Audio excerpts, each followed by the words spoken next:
আসসালামু আলাইকুম প্রিয় viewers, welcome to Sathi recipe house. আজকে আর একটা নিউ রেসিপি নিয়ে আসলাম। প্রথমে দুটো ডিম নিলাম, তারপরে একটু লবণ দিলাম ডিমের ভিতরে, তারপরে এই তো একটু ঘি দিব, দিয়ে ডিমটা খুব ভালো করে ফেটিয়ে নেব। এই তো আর একটু পানি দিব, অল্প পরিমাণে পানি, যতটুকু ঘি দিলাম ততটুকু পানি দিয়ে খুব ভালো করে ফেটিয়ে নেব।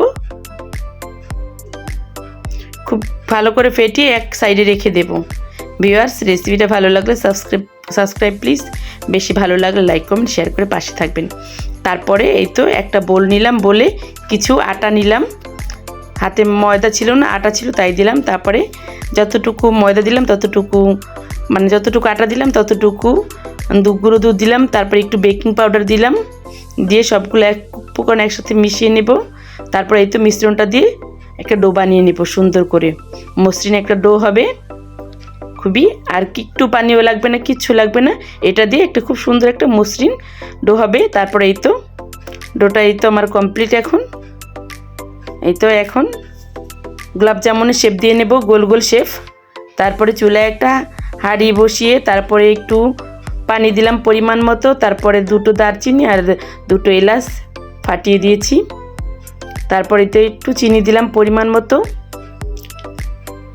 মিষ্টি শিরাটা তৈরি করে নিয়েছি। তারপরে চুলায় একটা প্যান বসিয়ে এই তো এখন গোলাপ জামুনগুলো ভেজে নেব। এই তো ভাজার সাথে সাথে একদম ফুলে ডাবল হয়ে যাবে। তারপরে এই তো লাল লাল করে ভেজে নেব খুব ভালো করে। এই তো ভেজে, এই যে ভাজা কমপ্লিট, এখন তুলে ফেলবো। এভাবে সবগুলো এইভাবেই ভেজে নেব। ভিউয়ার্স, রেসিপিটা খুবই একটা সুস্বাদু রেসিপি, না তৈরি করলে বুঝবেন না, নিজেরা তৈরি করে খেয়ে দেখবেন, খুবই একটা মজাদার রেসিপি। তারপরে ভিউয়ার্স এই তুলে ফেললাম। এখন এই তো শিরাটা তৈরি করেছিলাম, এখন গরম শিরার ভিতরে গরম মিষ্টিগুলো দিয়ে দিলাম।